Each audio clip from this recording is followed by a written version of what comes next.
여러분 안녕하십니까? 헬로티비 뉴스 강훈입니다. 첫 번째 소식입니다.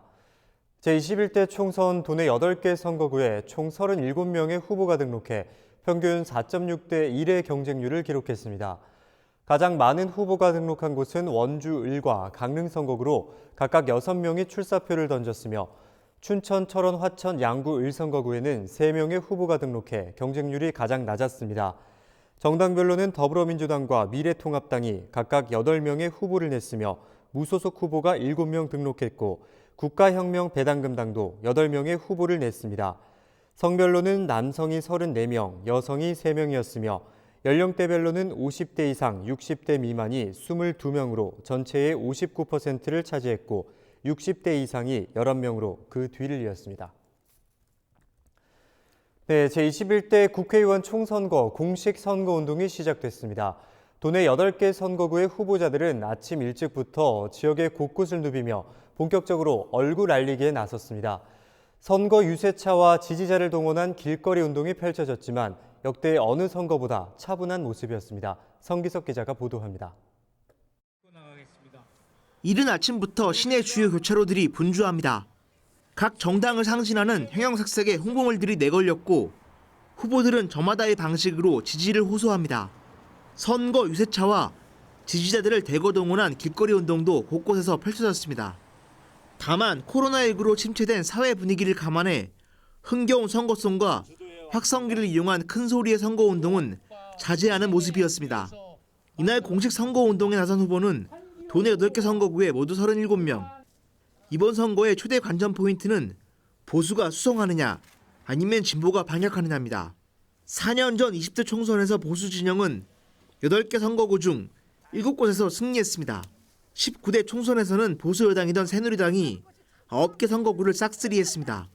하지만 2017년 19대 대선 당시 도내에서는 민주당 문재인 후보가 34.1%로 자유한국당 홍준표 후보를 4.1% 차이로 앞섰습니다. 다음에 열린 지방선거에서는 최문순 도지사를 비롯해 도내 18개 시장 군수 중 11명이 더불어민주당에서 당선됐습니다. 각 진영은 이번 선거야말로 도민들의 표심을 확인할 수 있는 기회가 될 것으로 보고 총력전을 다짐하고 있습니다. 선수를 교체해야 합니다. 지난 강원도의 이 누더기 선거는 현재 강원도 현역 국회의원 1대 7의 다수당을 가지고 있는 이분들의 책임이 크다고 봅니다. 강원도 전체 선거 판세가 요동치고 있습니다. 이럴 때일수록 우리 강원도민 여러분, 정말 나라를 제대로 운영할 당이 어딘지 현명한 선택 부탁드리겠습니다. 강원도 선거관리위원회는 도내 4,420곳에 선거 벽보를 부착하는 등 본격적인 선거관리 시대에 돌입했습니다. 경찰도 24시간 선거 경비 상황실을 가동하고 선거일까지 불법 선거사범 집중 단속에 나설 방침입니다. 제21대 총선 공식 선거운동은 선거 전날인 오는 14일 저녁까지 진행됩니다. 헬로티비 뉴스 성기석입니다. 앞서 보신 대로 공식 선거운동이 시작됐지만 운동원들을 동원한 화려한 율동이나 신나는 선거송 등은 자취를 감췄습니다. 사회적인 거리 두기에 선거운동도 변한 건데요. 후보자들은 차분한 가운데 유권자의 표심을 얻기 위해 안간힘을 쓰고 있습니다. 장진철 기자입니다. 공식 선거운동이 시작된 2일 아침, 유권자들의 이목을 끌어야 할 유세 현장이 차분하다 못해 썰렁한 모습입니다. 신나는 선거송과 선거운동원들의 율동 대신 지지를 호소하는 연설만 이어집니다. 한 후보는 유세차를 버리고 아예 바닥으로 내려왔습니다. 출근길 지나는 차량을 향해 연실, 큰절을 합니다. 코로나19 여파에 따른 사회적 거리두기에 차분한 선거운동을 택한 겁니다. 유세 대신 유권자 속으로 좀 더 깊게 들어간 후보들도 있습니다. 후보자 손에는 자신을 알리는 명함 대신 방역기와 집게, 비닐봉투가 들렸습니다. 시장을 찾아 소독을 하는가 하면 길거리에서 쓰레기를 주우면서 유권자들과 소통하기도 합니다. 또 인원을 최소화해 선거구를 뛰어다니며 유권자들을 만나는 마라톤 유세를 선택한 후보도 있습니다. 코로나 때문에 힘든 우리 시민들에게 좀 힘을 내자, 같이 함께 이겨나가자, 그런 차원에서 좀 용기를 북돋아 드리기 위해서 같이 뛰면서 응원하고. 후보를 알리기 위한 신나는 선거송은 유튜브를 비롯한 SNS를 통해 공개했습니다. 요즘 대세를 반영하듯 빠른 템포의 신나는 트로트가 대부분입니다. 유권자들도 차분한 선거운동을 긍정적으로 바라봅니다. 율동하고 뭐 어떤 이제 다니기도 불편하잖아요. 막 저기 음악도 틀어놓고 하는 그런 거는 자중해고 그냥 조용하게. 어차피 뭐 이렇게 시끄럽게 하나 조용하면 조용해서 다 파악이 될 수가 있잖아요. 그런 것도 좋을 것 같아요. 장기화되는 코로나19 사태, 사회적 거리두기가 공감을 얻으면서 시끄럽고 요란한 선거 유세의 모습까지 바꿔놓고 있습니다. 헬로티비 뉴스 장진철입니다. 이번 총선의 가장 큰 변화 중에 하나는 바로 비례대표제를 선출하는 방식입니다. 비례대표제는 지역구 국회의원의 전문성을 보완하고 이 여성과 청년 등 정치적인 약자를 배려하기 위한 제도인데요. 21대 총선에선 이른바 준연동형 비례대표제가 처음으로 도입됩니다. 어떻게 달라지는 건지 정선영 기자가 정리했습니다. 이번 선거에서 유권자들은 투표용지 2장을 받게 됩니다. 하나는 자신이 속한 지역구 국회의원을, 다른 하나는 지지 정당을 선택하는 투표용지입니다. 기존은 국회의원 정원 300명 가운데 253명은 지역구에서 가장 많은 표를 얻은 후보가 당선되고 나머지 47명은 각 정당의 득표율에 따라 비례대표로 배분해왔습니다. 21대 총선에선 비례대표를 선출하는 방식이 달라집니다. 정당 득표율을 비례대표 의석수 47석이 아니라 전체 국회의원 의석수 300석에 연동하는 겁니다. 예를 들어 A당이 지역구 10석, 정당 득표율 10%라면 A당의 국회의원 수는 전체 300석의 10%를 보장해야 하기 때문에 30명이 돼야 합니다. 따라서 A당의 비례대표 수는 지역구 10명을 뺀 나머지 20명이 됩니다. 기존 국회의원 선거제도에서는 대량의 사표가 발생하는 점과 정당 득표율, 의석 점유율 사이의 불일치가 큰 폭으로 나타나는 문제점이 있었습니다. 이에 대한 보완책으로 연동형 비례대표제가 도입되었다고 말씀드릴 수 있겠습니다. 하지만 의석수가 감소할 것을 예상한 거대 양당은 공직선거법 개정을 통해 완전한 연동형 비례대표제가 아닌 준연동형 비례대표제를 도입했습니다. 연동형이 정당 득표율을 전체 의석수의 100% 적용한다면 준연동형은 50%만 적용합니다. 예를 들어 지역구 10석, 정당 득표율 10%인 A당에 이를 다시 적용해보면 A당의 국회의원 수는 전체 정원 300명의 10%인 30명에서 50%만 준연동한 15명입니다. 따라서 A당의 비례대표 수는 지역구 10명을 뺀 나머지 5명이 됩니다. 하지만 이마저도 만족하지 못한 거대 정당은 기존 비례대표 제도의 이점을 포기하지 않고 제도를 또 한 번 변형합니다. 결국 전체 비례대표 의석수 47석 가운데 최대 30석까지만 준연동형 비례대표제를 적용하고 나머지 17석은 기존대로 정당 득표율에 따라 배분하는 것으로 최종 결정됐습니다. 유권자들의 표심을 보다 정확하게 반영하기 위해 도입된 연동형 비례대표제. 정치권의 셈법에 따라 수식이 복잡해지고 자매 정당이라 불리는 비례 위성 정당이 난립하면서 본래 취지가 퇴색됐다는 지적이 나오고 있습니다. 헬로티비 뉴스 정선영입니다.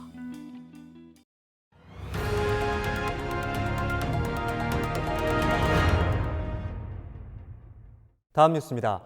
전국의 모든 소방관들이 지방직에서 국가직으로 전환됐습니다. 강원도 소방관 4,000명도 국가직으로 바뀌었는데요. 재난 대응이 빨라지고 무엇보다 소방관들의 처우도 개선될 것으로 기대가 됩니다. 박건상 기자가 보도합니다. 거대한 화염이 도심까지 덮친 지난해 4월 동해안 대형 산불 발생 현장. 생명을 위협받는 상황에서 소방관들은 화염을 뚫고 진화 작업에 나섰습니다. 당시 투입된 소방관은 2,000여 명. 강원도 여력만으로는 감당하기 어려워 전국의 소방력이 동원된 겁니다.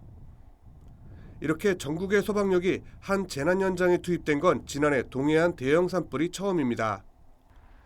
1일부터 전국 모든 소방관들이 국가직으로 전환되면서 이 같은 재난 대응은 더욱 빨라질 것으로 기대됩니다.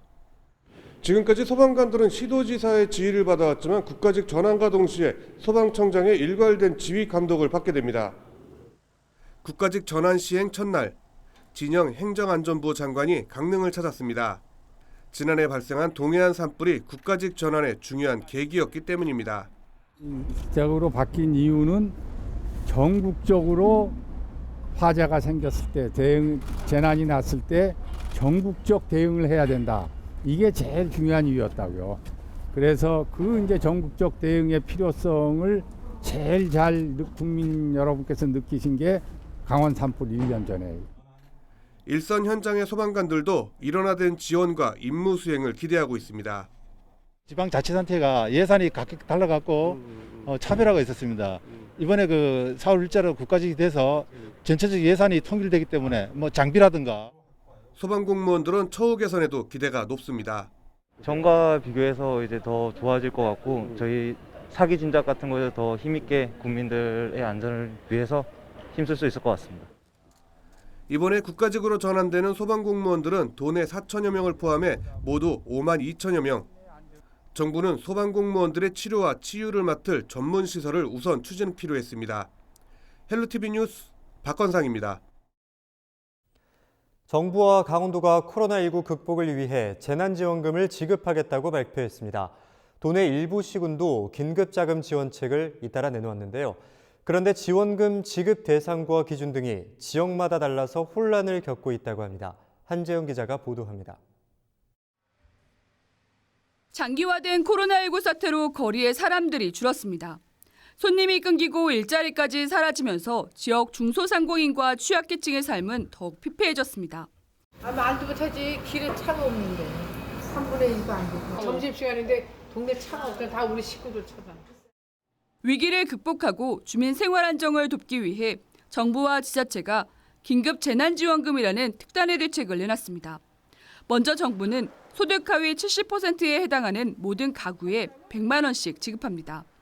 강원도도 지역 소상공인과 실업급여 수급자, 기초연금 수급자 등을 위한 긴급 추경을 편성합니다. 취약계층 30만 명에게 1인당 40만 원씩 생활 안정자금을 제공하기 위해서입니다. 하지만 시군별로 사정이 다릅니다. 홍천과 인제, 양구 등은 모든 국민에게 10만 원에서 30만 원씩 재난 기본소득을 주기로 했습니다. 춘천과 원주, 강릉, 태백 등은 중위소득 이하의 차상위 계층 등 취약계층에 한해 선별적으로 지원금을 지급할 예정입니다. 이제 그냥 두고만 볼 수 없는 문제가 됐습니다. 직접적인 재정 지원이 시급하다고 판단하고 있습니다. 모든 국민 한 사람당 20만 원의 인재 사랑 상품권을 지급하겠습니다. 지역 경기 회생을 위해 직접적인 재정 지원이 불가피하다는 데 공감을 사고 있지만 재원 확보도 문제입니다. 강원도는 생활안정지원금 지급을 위해 1,200억 원 규모의 예산을 편성해야 합니다. 여기에 정부가 지원하는 긴급 재난지원금의 20%까지 떠안으면 700억 원을 더 마련해야 할 상황입니다. 이 밖에도 아직까지 세부 지원 기준이나 중복 지원 여부, 지급 시기 등이 구체적으로 나오지 않아 재난지원금 지급에 따른 논란이 우려됩니다. 헬로티비 뉴스 한재영입니다. 공직 사회를 중심으로 급여를 반납하는 분위기가 확산되고 있습니다. 코로나19로 인한 고통을 나누겠다는 취지인데요. 기초의회와 지역 주민들의 반납과 기부 행렬로도 이어지고 있습니다. 김선아 기자가 취재했습니다. 코로나19 상황이 길어지면서 문재인 대통령을 포함한 장처관급 이상 정부 고위직들이 급여 일부를 반납하기로 했습니다. 이번 달부터 4달 동안 급여의 30%, 반납한 급여는 국고로 돌아가 코로나19로 어려움을 겪는 국민들을 지원하는 재원으로 활용될 예정입니다. 이런 상황 속에서 도내 공직사회에서도 코로나19 극복을 위한 급여 반납 분위기가 확산되고 있습니다. 김철수 속초시장을 시작으로 강릉과 원주, 평창 등 도내 9개 지자체장들이 앞으로 서너 달 동안 급여의 최대 30%를 반납하기로 했습니다. 급여는 취약계층 지원과 지역 경제 살리기 등에 활용될 예정입니다. 코로나 사태로 특히 또 소상공인 여러분, 또 어려움에 처해서 하루하루 일자리를 이어가던 분들 큰 고통 속에 있으리라고 봅니다. 우리 군에서도 정부 정책과 연계해서 이러한 것에 조금이라도 빨리 회복될 수 있도록 여러 가지로 함께 고민하고 있습니다. 반납 행렬에 기초의회도 참여했습니다. 동해시의회와 정선군의회는 각각 국외 연수비로 책정된 예산 2,600만 원과 4,480만 원을 반납해 방역 물품 구입 등에 쓰기로 했습니다. 지역민들의 동참도 연일 이어지고 있습니다. 국민을 위해서 뭔가 앞에 서서 선도적인 역할을 하는 것 같아서 굉장히 보기 좋고 아마 국민들도 많이 고맙게 생각하리라고 믿습니다. 더욱 힘을 내서 우리 그 코로나19를 아주 이겨내는데 우리 다 같이 동참을 했으면 좋겠습니다. 총선을 앞둔 정치권 역시 의원 세비를 일부 반납하거나 기부에 참여하겠다고 밝히면서 각계각층의 급여 반납과 기부 릴레이는 더욱 확산될 전망입니다. 헬로티비 뉴스 김선아입니다. 도내에서도 해외 입국자 중 코로나19 확진자가 잇따라 발생하면서 방역당국에 비상이 걸렸습니다. 지자체들은 봄꽃 축제를 모두 취소하는가 하면 강릉, 경포대 등 벚꽃 명소들은 아예 출입까지 통제했는데 여전히 많은 인파가 몰리고 있습니다. 박건상 기자가 그 현장을 취재했습니다.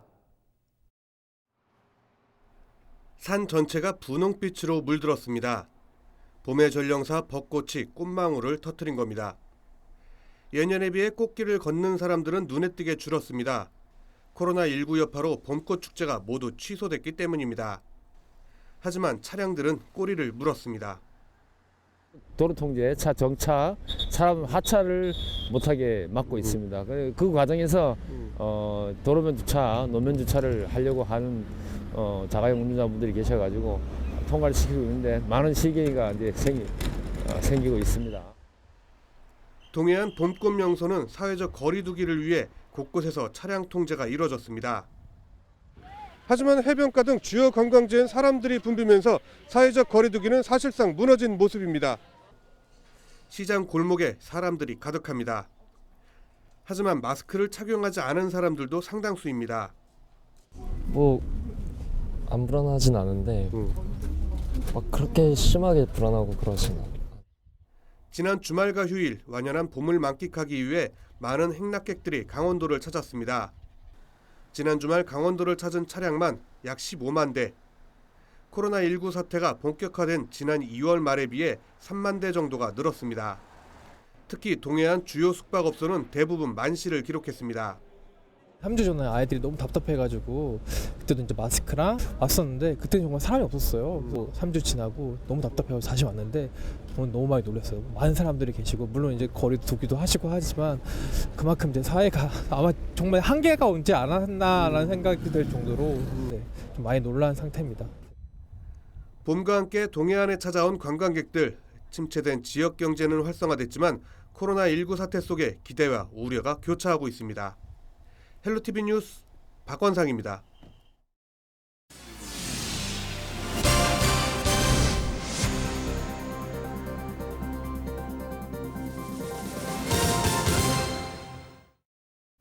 네, 원주시를 본관으로 하는 성씨인 원주원 씨는 조선시대의 문무관을 다수 배출한 가문으로 알려져 있는데요.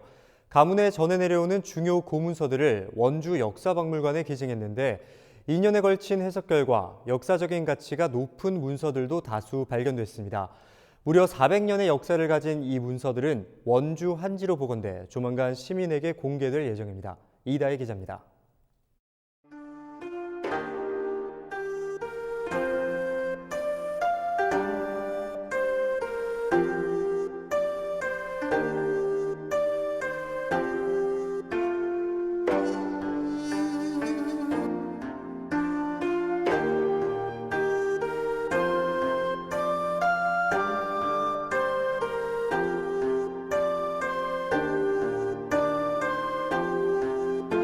(1629년) 조선 선조 때 문관이던 원황을 경상도 관찰사로 임명하는 교지입니다. 현재 도지사에 해당하는 관찰사 직위를 부여하기 위해 왕이 내린 임명장입니다. 고려의 대문장가이자 조선 태종의 스승이기도 했던 운곡 원천석 선생의 문집 운곡시사.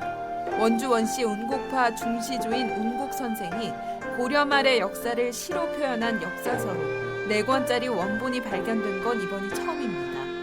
원주 원씨 운곡 대종회는 이처럼 400여 년간 가문에 내려오는 고문서와 책자 230여 점을 지난 2018년 원주시 역사박물관에 기증했습니다.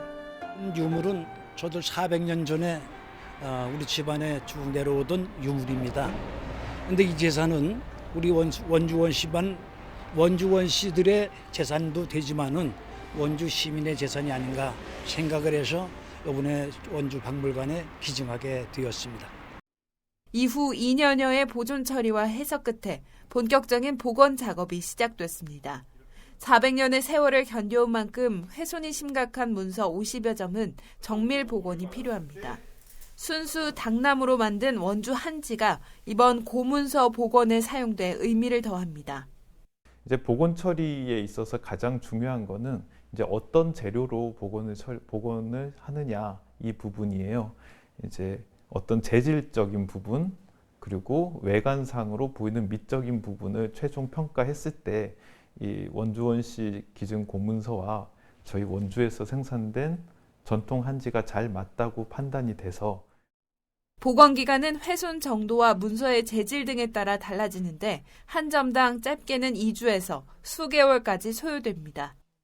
1629년에 만들어진 고문서의 보존 처리가 완료됐습니다. 이 문서 한 장을 보존 처리하는 데만 무려 3개월의 시간이 소요됐습니다. 원주에 뿌리를 둔 수백 년 전 유물과 전통 한지의 만남. 박물관은 복원이 완료되는 대로 원주 원시 고문서를 시민에 공개하고 특별 전시를 개최할 예정입니다. 헬로티비 뉴스 이다입니다. 삼척시가 봄철 산불 조심 기간 중 관내 산림 면접진의 무각 소각 행위자에 대한 신고 유도를 위해 산불 방지 위반 사항 및 산불 신고 포상금을 지급합니다. 포상금은 가해자의 위법 사항이 확인돼 처벌이 확정된 경우 지급되며 법원에서 징역 2년 이상의 형을 받은 경우 피해 규모에 따라 최대 300만 원이 지급됩니다. 또 법원에서 벌금형이 내려진 경우에는 20에서 50만 원 범위 내에서 벌금액의 10%가 포상금으로 산정됩니다. 하지만 산불 담당 공무원이나 산불 감시원, 산불 진화대원 등 직무 관련자는 포상금 지급 대상에서 제외됩니다. 디지털 성착취물을 공유한 속칭 텔레그램 제2의 N번방 운영자 닉네임인 로리대장 태범에 대한 재판이 31일 춘천지방법원에서 열렸습니다. 춘천지법 형사 2부 심리로 열린 속행 2번 재판에서 19살 배모 군과 공범 20살 류모 씨는 검찰이 공소한 사실을 모두 인정했습니다. 검찰은 이들에게 아동 청소년 성보호에 관한 법률 위반과 정보통신망 이용 촉진 및 정보 보호 등에 관한 법률 위반 등을 적용했습니다. 이날 검찰이 공소 사실에 대한 증거를 추가로 제출해 재판부는 증거 조사를 위해 다음 달 1일 재판을 한 번 더 열기로 했습니다. 춘천 속초간 동서고속화철도 사업의 본공사 절차가 시작됐습니다. 한국철도시설공단은 최근 동서고속화철도 사업 전체 8개 공구 중 6개 공구에 기본설계 입찰을 공고했습니다. 기본설계 입찰은 동서고속철 사업 행정 절차가 마무리됐다는 것을 의미하는 것으로 오는 6월경 공구별 용역사가 선정되면 곧바로 기본설계가 시작됩니다. 이와 함께 사업의 최대 난코스로 꼽히는 춘천역 지하화와 미시령 터널 구간은 이르면 다음 달 설계와 시공을 동시에 시행하는 턴키 방식으로 별도 입찰이 진행될 예정입니다. 오는 6월 개최 예정이던 제55회 강원도민 체육대회가 코로나19 사태로 연기됐습니다.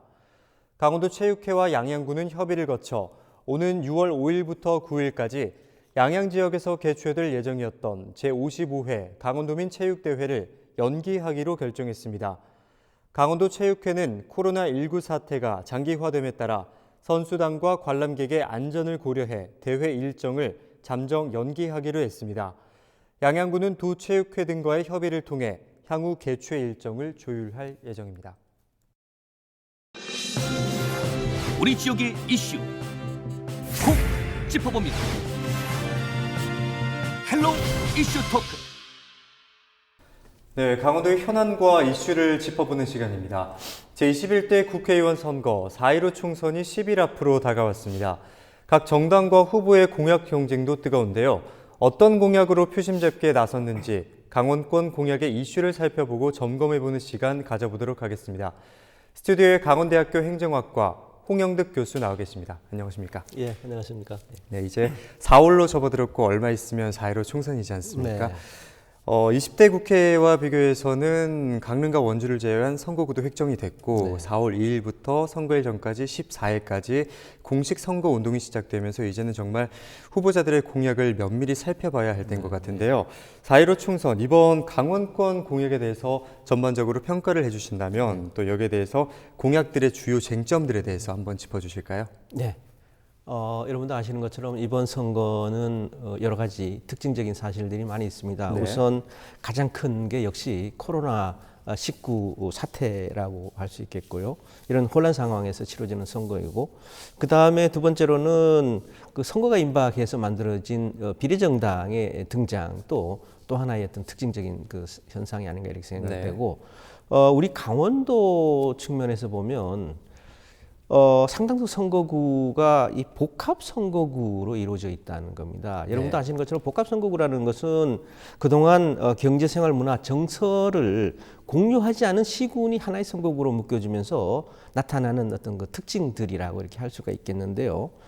이런 것들이 이제 이번 선거에서 나타나는 여러 가지 어떤 그런 그 새로운 현상들을 볼 수 있게 하는 거라고 생각이 됩니다. 그리고 이번 총선 강원권 공약에 대해서 전반적인 특징들을 살펴보면 우선 대부분의 후보들이 가장 강조하는 공통적인 특징은 SOC 기반의 지역개발 공약들이 넘쳐난다는 게 특징이고요. 네. 그 다음에 이런 그 최근에 이 코로나 사태로 인해서 그 주민 접촉의 그 한계 때문에 그 동영상 등 온라인 소통에 그 총력을 기울이고 있는 이러한 그 모습들이 또 하나의 어떤 그런 거 선거 전략으로서의 특징이라고 할 수 있고요. 네.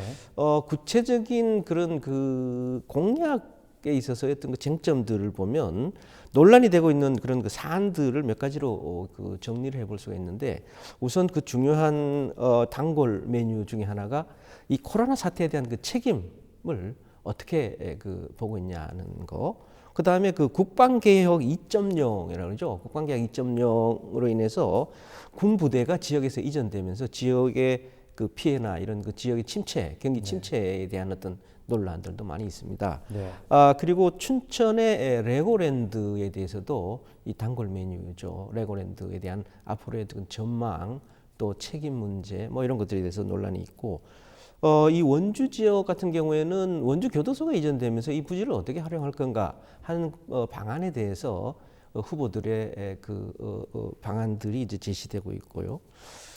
특히 그 서울 양양고속도로가 개통되면서 국도 44호죠. 이 통행량 감소에 따른 지역 경기 위축에 대해서도 상당한 그런 논란이 있는 이런 그 이슈가 아닌가 이렇게 생각이 됩니다. 네, 말씀하신 것처럼 경제와 생활 공유가 안 되는 지역적이고 지리적인 특성을 고려하지 않은 선거구 획정으로 논란이 참 많았는데요. 네. 선거는 공약이 중심이 되는 정책 선거가 돼야 하지만 사실상 그렇지 못한 경우도 많지 않았습니까? 또 이번에는 코로나19라는 예상하지 못한 변수로 후보자와 유권자 간에 접촉하는 기회가 줄어들고 또 여기에 대대적이고 급한 선거구 획정과 함께 사실상 정치적인 신인들 경우에는 좀 알리는 데 있어서 제약도 있고 그렇습니다. 여러 가지 변수가 생겼는데 그래서 어느 때보다 역대 최악의 깜깜이 선거가 될 거라는 우려 또한 높지 않습니까? 예, 그렇습니다. 그런 부분에 대해서는 사실은 선거뿐만이 아니라 우리나라 모든 영역에 있어서 코로나19가 모든 이슈를 그 잠식하고 있다, 묻혀버렸다 이렇게 생각이 되고, 말씀드린 것처럼 이 코로나19가 블랙홀처럼 모든 이슈를 집어삼키고 있는 이런 그 상황이다. 그래서 이 총선은 4년마다 한 번씩 이루어지는 총선이기 때문에 그 총선 시기에 우리 지역에 가지고 있는 모든 그런 이슈들이 분출하듯이 이제 나타나야 되는데 그렇지 못한 그 상황에서 유권자들이 어떻게 후보들을 선택을 할 건가 하는 부분들이 굉장히 어려운 이런 그 상황이고요. 한마디로 얘기를 하면 마스크 선거다. 이 마스크 선거라는 것은 후보자도 반쯤 얼굴을 가리고 유권자도 반쯤 얼굴을 가린 상태에서 후보자를 선택을 해야지 되는 이런 어려운 상황에서 어떻게 할 거냐는 겁니다. 그래서 이런 그 상황에서는 공약보다도 어떤 그런 심판론이니 어떤 그 정치적인 어떤 이슈들이 더 강하게 작용할 수 있는 그런 상황이 아닌가 이렇게 생각을 하고 있습니다. 네, 맞습니다. 참 온라인 미디어 선거전에 총력을 기울이고 있고 정치적인 풍경이 상당히 전과는 많이 바뀌었는데 공약이라는 것이 말 그대로 유권자들과의 약속입니다. 지키는 게 더 중요하고 또 당선되기 위한 남발성 공약이 아닌 앞으로 우리의 4년을 책임질 사람들이기 때문에 더욱더 중요한 것 같은데 이번 총선 공약들을 살펴보기 전에 지난 4년 동안 20대 국회의원들의 공약 이행률은 얼마나 되는지 한번 짚어주실까요? 예, 한국 매니페스토 실천본부죠. 여기서 이제 지난 20대 국회의원들의 공약 이행률을 평가를 했었는데 전체적으로는 46%에 그쳤습니다. 반이 안 되는 그 달성률이고요. 그렇지만 우리 강원도 국회의원들의 경우는 54%로 상대적으로 높은 편이긴 합니다. 그렇지만 비교적 높은 편인 건가요? 예, 다른 지역에 비해서 상대적으로 높다는 건데 전반적으로 50%가 안 되는 공약 이행률을 이제 보여주고 있는데요. 이 공약 분석에서 재밌는 그 현상들을 보면 유권자 여러분들이 이번에 그 후보를 선택하는데 그리고 공약을 평가를 하시는데 도움이 될 수 있는 몇 가지 함의들이 있어요. 우선 먼저는 입법부 국회의원인데도 불구하고 입법 공약은 전체 대비 15%에 불과하다는 거고요. 그다음에 두 번째로는 사실은 지역의 대표이지만 국회의원이라는 것은 국가의 대표입니다. 그래서 국민의 대표로서 국정 공약은 23%에 불과하다는 게 특징이고요. 그리고 여러분들이 아시는 것처럼 이 국회의원이라는 것은 예산 심의권을 가지는 것이 예산 조정권은 갖고 있지 않습니다. 그럼에도 불구하고 재정 공약이 59%를 차지하고 있다는 거죠. 그러니까 이런 얘기는 무슨 의미인가 하면 여러분들이 이제 공약을 꼼꼼히 살펴보시면 국회의원 선거 공약이 이 국회의원의 권한의 범위를 벗어나는 공약들, 즉 얘기하면 실현할 수 없는 이런 그 공약들이 많다는 거고요. 그 다음에 재밌는 것은 무책임한 지역개발 공약들이 넘쳐나고 있다. 뭐 이런 부분들이 20대 국회에 이제 그 선거 공약을 평가하면서 이제 나타난 함의들인데 이번에 지역구 의원들의 지역 국회의원들의 어떤 공약도 크게 벗어나지 않는 이런 범위 내에서 공약들이 있다는 것들을 여러분도 한번 살펴봐 주시기 바랍니다. 네, 무책임한 SOC 중심의 지역개발 공약이 많다고 짚어주셨는데 또 어떠한 공약을 내고 지켜질지는 우리의 삶과 직결된 아주 중요한 문제지 않습니까? 이번 선거가 2주 앞으로 다가온 만큼 어떤 후보에게 소중한 표를 행사해야 하는지 유권자들의 고민도 깊어지고 있는데요. 주요 정당에서는 어떤 공약들로 표심 잡기에 나섰는지 한번 짚어주실까요?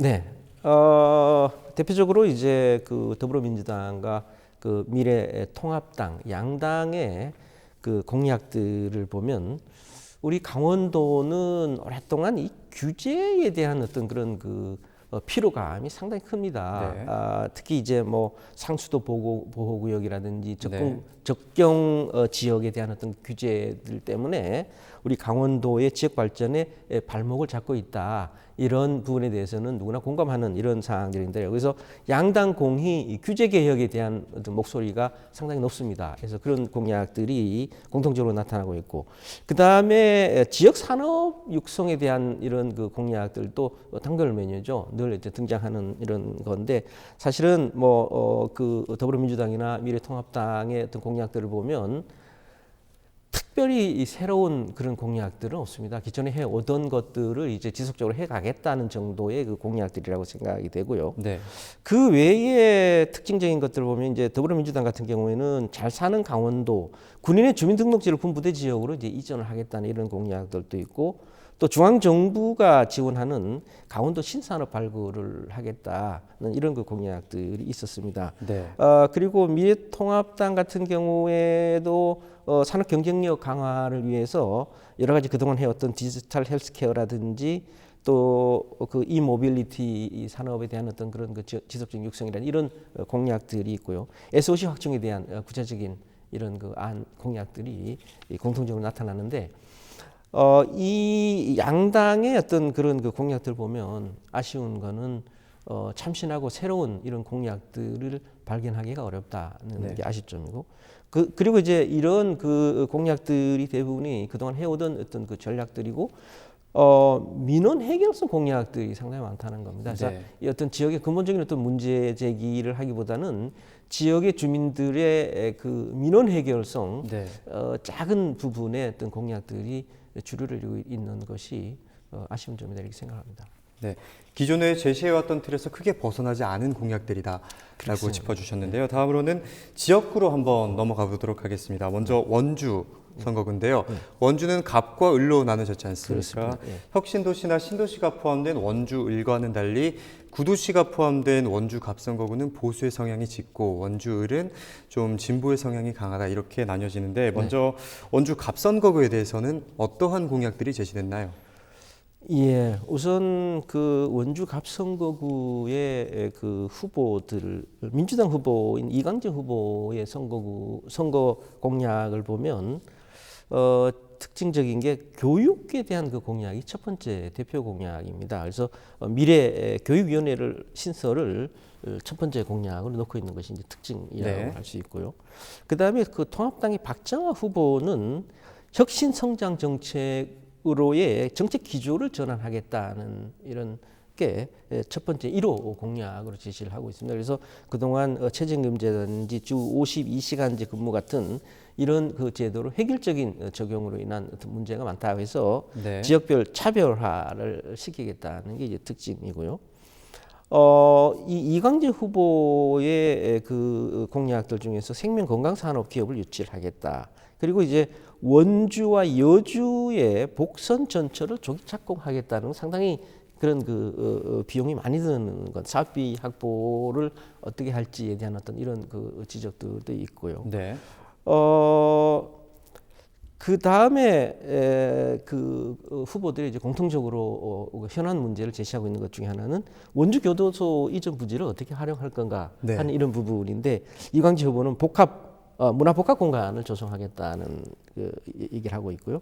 박정화 후보도 4차 산업 체험 멀티 생활문화관으로 조성하겠다는 이런 그 공약을 하고 있고, 권성종 후보 같은 경우에는 재밌게도 기존 교도소 건물을 원형을 보존하겠다는 공약을 하고 있어요. 그래서 이런 그 멀티 법무 테마 파크 관광객을 유치를 할 수 있도록 하는 이런 테마 공원을 조성하겠다는 게 재밌는 그런 그 공약이 아닌가 이렇게 생각하고 있습니다. 네, 그럼 다음으로는 원주 을로 한번 넘어가 보겠습니다. 원주 을과 강릉 지역은 후보자가 6명, 최다 후보가 나온 곳인데 이번에는 특히 송기현 더불어민주당 후보와 이강호 미래통합당 후보의 리턴 매치가 관심이지 않습니까? 여기에 대해서는 어떤 공약들을 내놨나요?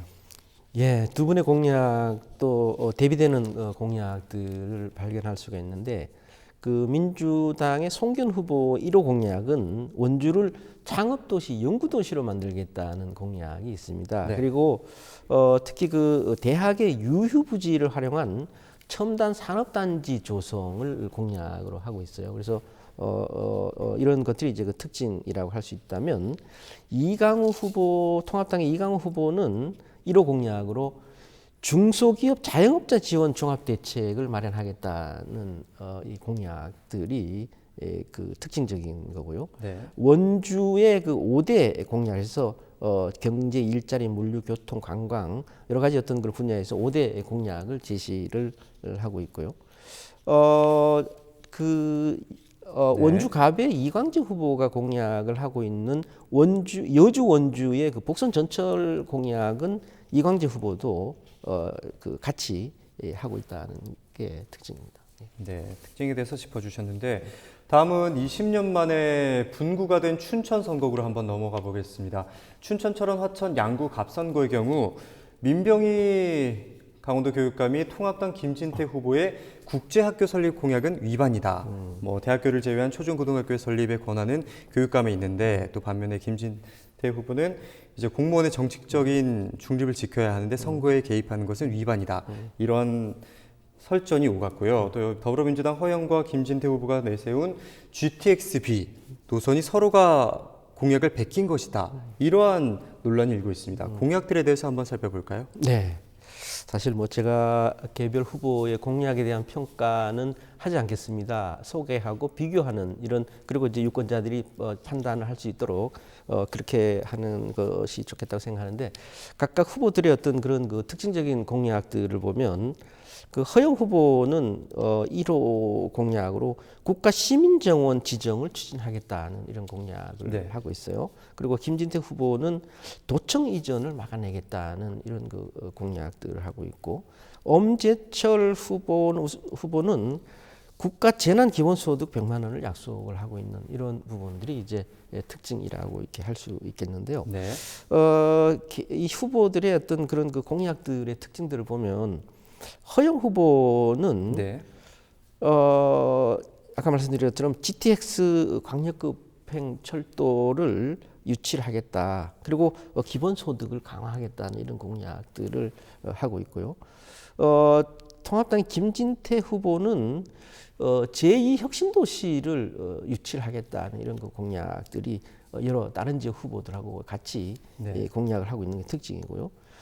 그다음에 이제 그 시내버스 노선 원상복귀, 춘천의 시내버스 노선은 원상복귀 공약도 이 다른 후보와의 이제 그 차별되는 거고, 국제학교 신설하겠다는 거는 논란이 되고 있는 이런 공약 중에 하나인데, 어쨌든 김진태 후보가 제시하고 있는 이런 그 공약들이고요. 춘천, 철원, 화천, 양구, 을 선거구와 강릉 지역의 공약들도 한번 짚어주실까요? 예, 두 지역도 지역의 현안들이 분명한 현안들이 있습니다. 우선 춘천, 철원, 화천, 양구, 을 선거구에서는 국방개혁 2.0으로 인한 지역 경제의 그 침체 부분에 대해서 두 후보가 비슷한 목소리를 하고 있습니다. 그래서 이런 그 국방개혁 2.0으로 인해서 지역이 침체되는 것을 막아보겠다, 최대한 막아보겠다. 그다음에 국방개혁을 지금이라도 중지할 수 있도록 앞으로 노력을 해보겠다, 이런 얘기들을 공약으로 하고 있고요. 그 강릉 같은 경우에는 대표적인 그런 그 공약들이 민주당의 김경수 후보 같은 경우에는 물류 거점 단지 기반을 조성하겠다는 이런 그 공약들을 대표 공약을 하고 있고요. 통합당의 홍윤식 후보는 첨단 융복합 미래 도시를 건설을 하겠다. 그다음에 무소속의 권성동 후보는 제2혁신도시를 유치를 하겠다는 거고, 무소속의 최명희 후보 역시 국제관광 특례시 지정을 추진을 하겠다는 게 대표 공약으로 제시를 하고 있는 것이 특징입니다. 네, 공약들에 대해서 살펴봤는데, 사실 시민들이 공약을 어떤 기준으로 보다 더 현명하게 판단할 수 있는 방법이 있을까요? 예, 공약이라는 것은 유권자들에 대한 약속입니다. 그리고 반드시 지켜야 되는 것이고요. 유권자들이 이런 공약을 판단하실 때 그 스마트 지수라는 게 있는데요. 이 후보 공약이 얼마나 구체적인가, 아주 추상적인 그 공약들이 많이 있습니다. 그리고 측정하고 검증할 수 있는 공약인가, 그리고 정말 달성할 수 있는 건가 하는 부분도 여러분이 꼼꼼히 따져보시길 바라고요. 그 다음에 중요한 것이 지역의 특성과 연계되어서 타당성이 있는가 하는 부분들도 꼼꼼히 한번 살펴보시기 바랍니다. 그리고 추진 일정을 명시를 하고 있는가, 재원 조달 여부와 같이 해서 살펴보시기 바랍니다. 네, 4.15 총선과 관련해서 끝으로 하고 싶은 말씀이 있으시다면 어떤 게 있을까요? 예, 유권자 여러분, 이제 4.15 총선거까지는 2주가 남았습니다. 시간이 많지 않고요. 이번 총선을 통해서 앞으로 긴 4년 동안 우리 지역을 맡길 그 후보들이 얼마나 의욕적이고 비전을 갖고 있는가, 그리고 역량이 있는가 하는 부분에 대해서 여러분들께서 꼼꼼히 살펴보시길 바랍니다. 그래서 그 공약뿐만 아니라 인물 됨됨이도 여러분들이 살피셔서 현명한 판단을 하시기를 바랍니다. 예, 감사합니다. 네, 오늘은 4.15 총선을 앞두고 강원도 8개 선거구 주요 공약들에 대해서 이야기 나눠봤는데요. 어떤 공약이 지역을 위한 실천인지 현명하게 판단하셔서 후회 없는 한 표를 행사하셔야겠습니다. 지금까지 강원대학교 행정학과 홍영득 교수와 함께 이야기 나눠봤습니다. 오늘 말씀 고맙습니다. 네, 고맙습니다. 예.